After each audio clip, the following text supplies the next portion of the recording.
Bueno, ahora vamos a dar lugar a la última charla de la sesión del día de hoy, que se titula Evolución genómica de Campylobacter fetus, un patógeno de humanos adaptado a bovinos. La charla está a cargo, como les decía, del doctor Iraola. Gregorio Iraola es doctor en Ciencias Biológicas de la Universidad de la República, aquí en Uruguay, y actualmente es el responsable del Laboratorio de Genómica Microbiana en el Institut Pasteur de Montevideo. Se dedica al estudio de microorganismos, principalmente bacterianos, relevantes en la salud humana y de animales de producción, utilizando genómica, metagenómica, bioinformática y bacteriología tradicional como herramientas fundamentales. A su vez, es miembro internacional del Laboratorio de Interacciones Hospedero-Microbiota del Wellcome Trust Sanger Institute de Inglaterra. Muchas gracias, Gregorio. Te damos la palabra. Bien, ¿se ve bien ahí? ¿Está todo ok? Todo ok. Perfecto. Bueno, muchas gracias por la invitación y vamos a arrancar con la charla que, como bien decía Majo, el título y el foco va a ser un poco en contarles la historia de trabajo que hemos venido realizando ya desde unos años en la evolución genómica de Campylobacter fetus, que es este patógeno que, bueno, ya vamos a descubrir de qué se trata.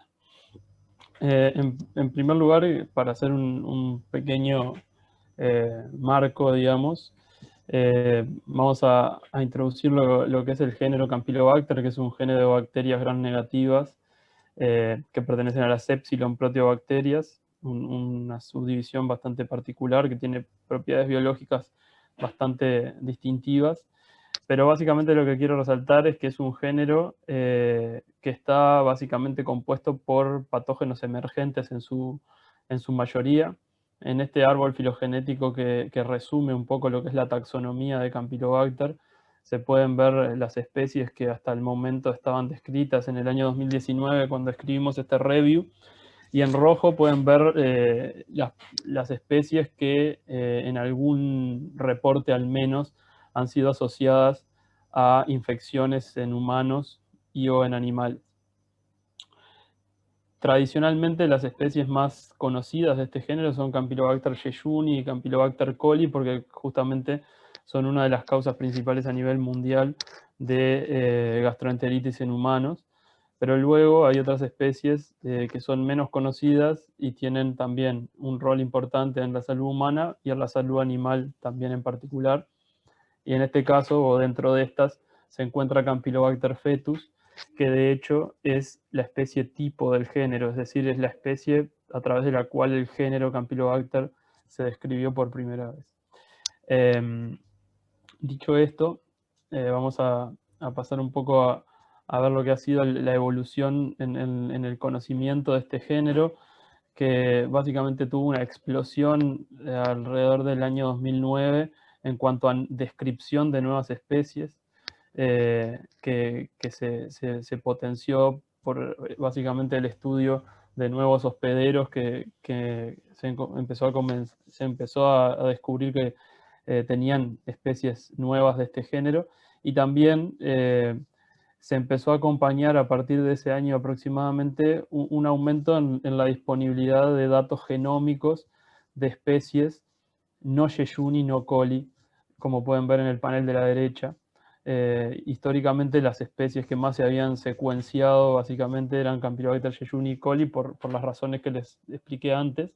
pero ya a partir de 2010 aproximadamente comenzaron a realizarse estudios cada vez más a nivel internacional sobre especies emergentes como Campylobacter fetus, que a pesar de ser la especie tipo del género y la primera que se describió, había sido básicamente desatendida en lo que refiere a la investigación en evolución genómica. Entonces, ya pasando a lo que es Campylobacter fetus en sí mismo, incluso dentro de la especie Campylobacter fetus hay una gran diversidad.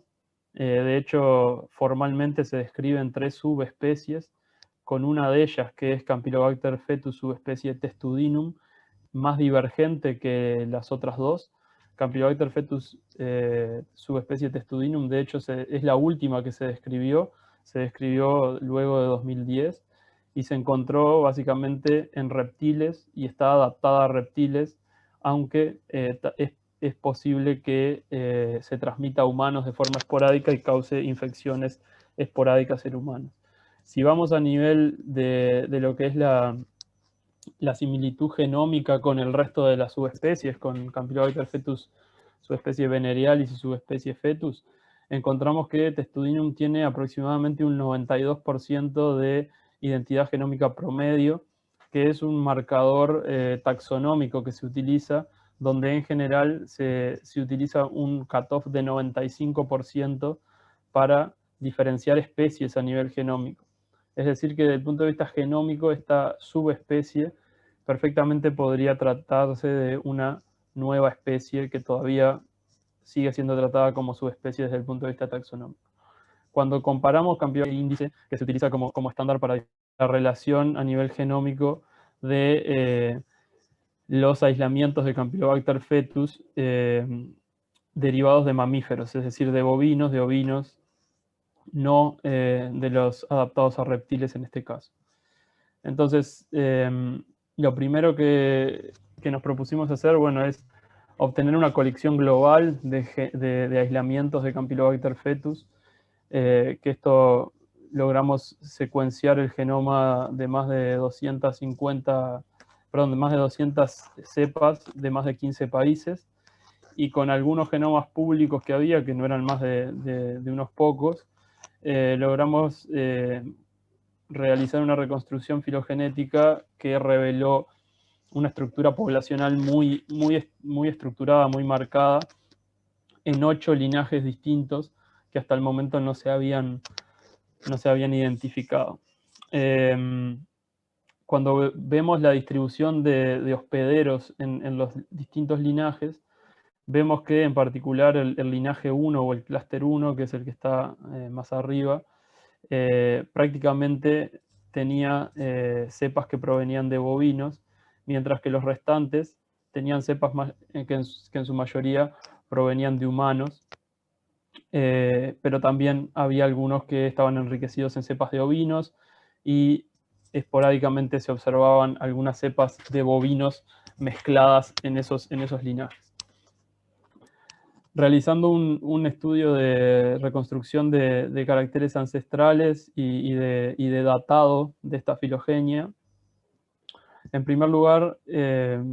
encontramos que la raíz del árbol cuando datamos la filogenia, data aproximadamente 10.500 años atrás, que curiosamente coincide aproximadamente con la época donde los humanos comenzaron a domesticar los animales, o sea, a domesticar el ganado, básicamente. Y la reconstrucción de caracteres ancestrales, cuando tomamos el hospedero, nos mostraba que muy probablemente el hospedero ancestral eran los humanos. Además, observamos unas tasas de salto entre hospederos, que la más fuerte era de humanos a bovinos, y también estaba la posibilidad alternativa de bovinos a humanos, pero con una probabilidad menor. Es decir, que básicamente se observaban potencialmente eventos de transmisión zoonótica, pero más probablemente eventos en la dirección opuesta, es decir, de transmisión zoonótica reversa o de antropozoonosis del humano a los animales, a otros animales. Luego estudiamos un poco más en profundidad esta asociación a hospederos que observábamos en estos linajes, donde había linajes claramente asociados a humanos y otros linajes claramente asociados a bovinos. Y para eso usamos una aproximación de pangenoma. Simplemente para hacer una breve introducción, el pangenoma se define básicamente como la unión de genes cuando uno considera múltiples genomas de una determinada especie que representan distintas cepas de esa especie. Las bacterias tienen esa plasticidad que no todos los aislamientos de la misma especie tienen el mismo repertorio de genes. Entonces la unión de todos esos genes se denomina pangenoma, y luego las distintas intersecciones entre esos genomas se definen de distintas formas. El core genoma es la unión de genes, la intersección de los genes que quedan cuando consideramos a todos los microorganismos en ese análisis, y luego tenemos distintos sets de genes accesorios o genoma accesorio, que son las distintas intersecciones entre distintos subsets de genomas. Entonces, de esta forma uno puede identificar, por ejemplo, repertorios de genes que son exclusivos o específicos de determinado linaje o de determinado tipo de microorganismo dentro del dataset.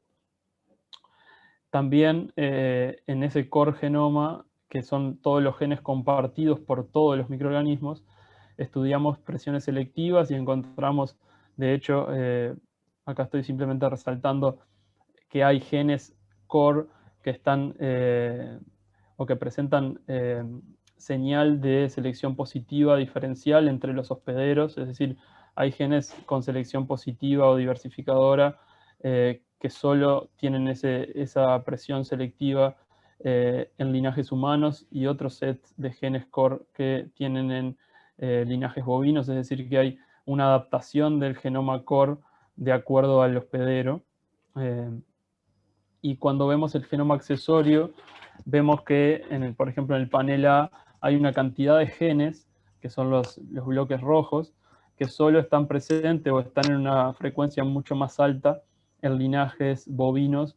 que en linajes humanos. Y de hecho, el repertorio de genes accesorios puede diferenciar perfectamente lo que es el linaje bovino principal del resto de los linajes, como se ve en el panel B. Y también en el panel C se muestra el tamaño del genoma accesorio, que es más grande en el linaje bovino que en el linaje humano. Y esto también se ve cuando miramos los genes accesorios que están relacionados a factores de virulencia, es decir, los linajes adaptados a bovinos incorporaron una cantidad de genes que en realidad están ubicados en islas de patogenicidad y plásmidos, que tienen que ver con la patogenicidad y con el reconocimiento de las células epiteliales del hospedero bovino. Todo en el sentido de mostrarles ejemplos de evidencia asociada a la evolución del genoma, asociada a la adaptación a distintos hospederos mamíferos. Luego, bueno, cuando tuvimos estos datos, entonces nos preguntamos, ¿qué pasa con esto? O sea, hasta el momento se pensaba que en realidad Campylobacter fetus había sido un patógeno que evolucionó asociado a los animales y eventualmente saltaba de forma oportunista a humanos y causaba enfermedades. Y nuestros análisis genómicos mostraban algo opuesto a eso, o tal vez complementario, donde tal vez este microorganismo evolucionó durante muchísimo tiempo asociado a los humanos, y luego en algún momento de su historia evolutiva saltó a los bovinos, y un clon se adaptó a los bovinos y continuó su historia evolutiva asociado o restringido a los bovinos, como veníamos en el linaje 1. Entonces lo que hicimos fue tomar un set de datos de miles de microbiomas intestinales humanos de todo el mundo, y estudiamos la presencia de genomas de Campylobacter fetus, tanto de linajes asociados a humanos como de linajes asociados a bovinos, en los intestinos de población mundial saludable, para entender si había evidencia de que este patógeno Campylobacter fetus podría ser un patobionte oportunista que en realidad convivía con nuestra microbiota en forma normal y eventualmente podía causar infecciones esporádicas en humanos por transmisión entre humano a humano o por un propio desbalance de la microbiota que genere condiciones para que prolifere. Entonces, sorprendentemente encontramos que en un 8% de esas muestras de microbiomas humanos saludables del mundo, había una prevalencia significativa de genomas de Campylobacter fetus, y estos genomas, haciendo estudios de genotipado a nivel de cepa, logramos identificar que se componían de linajes asociados a humanos, es decir, no teníamos evidencia de que hubiese genomas de linajes bovinos en el intestino humano, lo que era coherente con nuestra hipótesis. Entonces, a partir de esto es que nosotros proponemos esta hipótesis alternativa, que los humanos podrían ser reservorios de estas bacterias, y eventualmente se podría dar la transmisión de humano a humano, que no estaba muy reportada, y la transmisión también, mejor dicho, la aparición de infecciones por C. fetus en humanos sin un vínculo epidemiológico con el consumo de productos animales o con el contacto con animales, que es la vía de transmisión zoonótica más frecuente. Asociado a esto, en paralelo, por ejemplo, salió un trabajo de un grupo de Canadá, que es este que está más arriba, donde se detectó, de hecho, transmisión de Campylobacter fetus entre personas. Y luego nosotros hicimos un estudio en Uruguay, que es el trabajo que se ve más abajo y la figura que ven, donde observamos un aumento durante un periodo de tiempo del 2013 a 2018 en el reporte de infecciones por Campylobacter fetus en humanos, y estudiando genómicamente estas infecciones, vimos que no tenían un link epidemiológico claro, y también que no estaban relacionados entre sí los pacientes, ni que tenían historial de factores de riesgo como el consumo de productos animales crudos o el contacto con animales. Y además, los genotipos que encontramos en esos pacientes, los genotipos de Campylobacter fetus, es decir, eran policlonales, es decir, no era un único clon, incluso pertenecían a linajes distintos. Entonces, esto también, esta falta de link epidemiológico nos llevó a proponer también esta misma hipótesis en la cual nosotros pensamos que estos casos de Campylobacter fetus en humanos pueden haberse dado por cepas que estas personas tenían en sus intestinos, y por distintas razones causaron la enfermedad, porque hubo un cambio en el estado del paciente. Entonces, de esa forma, de un paradigma que era tradicional en el sentido de cómo se transmitía o cómo se transmite este patógeno de bovinos a humanos a través de productos contaminados o de contacto con los animales, además de causar una enfermedad propia en los animales,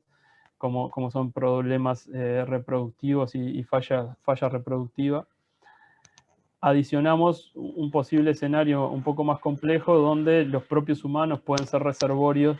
de este microorganismo, y eventualmente en algún momento de la historia evolutiva de este patógeno hubieron transmisiones de humanos a bovinos,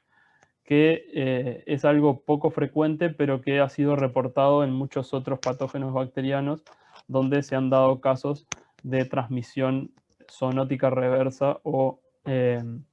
antropozoonosis, es decir, desde humanos a animales. Por acá termina parte de la historia, y ahora les voy a contar algunos otros resultados que están más enfocados en el estudio particular de el linaje de Campylobacter fetus que está adaptado a bovinos, que es este linaje 1 que nosotros describimos en este trabajo que les mostré antes, que, como ven, si bien en el trabajo original no profundizamos en estos aspectos, ya se observa, si ven bien el árbol, que dentro del linaje 1 hay una subestructura que parece interesante, y justamente esa subestructura es la que buscamos profundizar en este trabajo que les voy a mostrar ahora, o parte de lo que les voy a mostrar ahora, que es parte del trabajo de doctorado de Daniela Acosta, que está terminando su doctorado en estos meses. Entonces, cuando tomamos solamente los genomas del linaje 1 o del clúster 1, este clúster, si lo clasificamos con el esquema de MLST de Campylobacter, todas estas cepas son ST4, que es un ST, un genotipo que ya se conocía que estaba asociado a bovinos desde años atrás. Pero el MLST no deja subtipificar por falta de ¿cómo es? De resolución, porque solamente se basa en 7 genes. Cuando uno analiza todo el genoma y hace una filogenia basada en el genoma core, ve que dentro de este linaje 1, que parecía bastante homogéneo, en realidad hay una estructura muy marcada. Y dentro de este linaje 1 nosotros identificamos 4 sublinajes, que los nombramos SA1, SA2, EU1 y EU2, porque cuando observamos la distribución geográfica de las cepas de estos linajes, vemos una clara diferencia entre Europa y Sudamérica. Básicamente, los linajes de los dos primeros, los de más arriba, los que tienen la gráfica de tortas anaranjada, son linajes que están enriquecidos en cepas que han sido aisladas en países sudamericanos. Y los otros dos linajes de abajo son enriquecidos en cepas europeas. Entonces, por primera vez observamos dentro de las Campylobacter fetus que están adaptadas a bovinos una estructura asociada a una distribución geográfica diferencial, más que nada a una distribución a ambos lados del océano Atlántico. Y este dataset también tenía suficiente señal filogenética como para datarse, y cuando datamos este árbol también observamos que el nodo que separa estos dos linajes sudamericanos de los dos linajes europeos coincide aproximadamente con la fecha de las primeras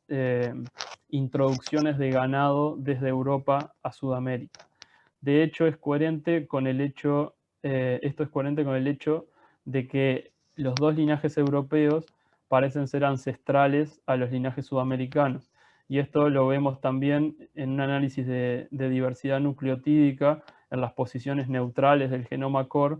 donde hay mayor diversidad nucleotídica en los linajes europeos que en los linajes sudamericanos, lo que es coincidente si uno justamente toma los sitios neutrales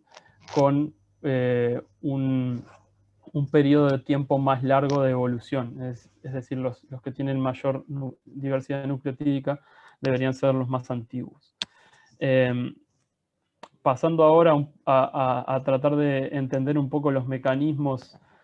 por los cuales se generó o por los cuales se observa esta estructura biogeográfica, encontramos que a lo largo del genoma hay eventos de recombinación que, por ejemplo, son exclusivos. Hay bloques de recombinación, por ejemplo, el bloque 1 que está resaltado en verde, exclusivo de los linajes sudamericanos. Y interesante es que este bloque recombinante incluye genes que se conocen, están involucrados en la respuesta antigénica de Campylobacter fetus, es decir, en la evasión de la respuesta inmune del hospedero. Por tanto, una hipótesis puede ser que la colonización de nuevos ambientes y de hospederos que están ejerciendo presiones selectivas diferenciales sobre Campylobacter fetus puede haber causado que se fijen por adaptación eventos de recombinación que hayan cambiado algunos aspectos de la biología de Campylobacter fetus en el sentido de su habilidad para evadir la respuesta inmune de los hospederos. También estudiamos lo que es la distribución de genes accesorios, y al ver básicamente los patrones de genes accesorios entre los linajes sudamericanos y asociados a cepas europeos, vemos una diferencia, o sea, se agrupan entre ellos. Quiere decir que los linajes sudamericanos y europeos tienen repertorios de genes accesorios distintivos entre ellos, y cuando estudiamos esos genes, observamos que la mayoría de esos genes están ubicados en plásmidos. De hecho, encontramos plásmidos que están más abundantes en linajes europeos que en linajes sudamericanos y viceversa. Por tanto, proponemos un rol de la transferencia horizontal en la adaptación y en la estructura biogeográfica de Campylobacter fetus asociadas a bovinos. Estos plásmidos codifican para cosas que son desconocidas en muchos casos. No están, o sea, la anotación de los plásmidos arroja muchas proteínas hipotéticas, pero muchas otras proteínas están involucradas también en procesos de virulencia. Es decir, que podría estar asociada a esta adaptación por transferencia horizontal a un incremento o una disminución de la virulencia al colonizar un ambiente nuevo y al estar expuesta la bacteria a presiones selectivas diferentes a las que estaba. Entonces, como conclusiones de este trabajo, bueno, básicamente lo que les comentaba al principio, y como habrán visto, es una historia evolutiva compleja asociada a hospederos mamíferos distintos, con distintos saltos de hospederos, y aparentemente este microorganismo se trata de una bacteria inicialmente adaptada a humanos que luego saltó a animales y siguió evolucionando, y algunos clones, como el adaptado exclusivamente a bovinos, siguieron evolucionando únicamente asociados a los bovinos y perdieron la capacidad generalista de saltar hacia otros hospederos. También es un patógeno humano que está subestimado y que muchas veces es críptico. Y bueno, se requieren más estudios para realmente entender el impacto de esta bacteria y otras especies emergentes del género Campylobacter en la salud humana. Y finalmente, un poco el resumen de lo que les comenté en la segunda parte, que hay evidencia de adaptación genómica asociada a hospederos y también asociada a la colonización de nuevos ambientes y de nuevas regiones geográficas. Y esta adaptación básicamente parece estar basada en fuerzas evolutivas como la recombinación y la transferencia horizontal a través de elementos genéticos móviles. Y bueno, como última diapositiva, básicamente es un comentario un poco más general de lo que hacemos nosotros, que básicamente bajo el concepto de una salud estudiamos la interacción entre el ambiente, los animales y los humanos desde el punto de vista microbiológico, fundamentalmente con bacterias, pero también con virus. Y lo hacemos utilizando aproximaciones que básicamente son de microbiología computacional ligada a estudios también fenotípicos de métodos más microbiológicos tradicionales. Y bueno, básicamente nuestro foco está en lo que son microorganismos patógenos y en también entender de forma un poco más holística lo que es la dinámica del microbioma humano, animal y ambiental en distintas condiciones de salud o enfermedad, o también de distintos ambientes como pueden ser el ambiente urbano, el ambiente rural y otros ambientes que también estamos estudiando. Estos son mis datos de contacto en caso de que quieran hacerme alguna pregunta, y también quedo a disposición ahora si hay tiempo para contestar alguna pregunta. Muy bien, muchas gracias, Gregorio. Bueno, por el momento no habría preguntas en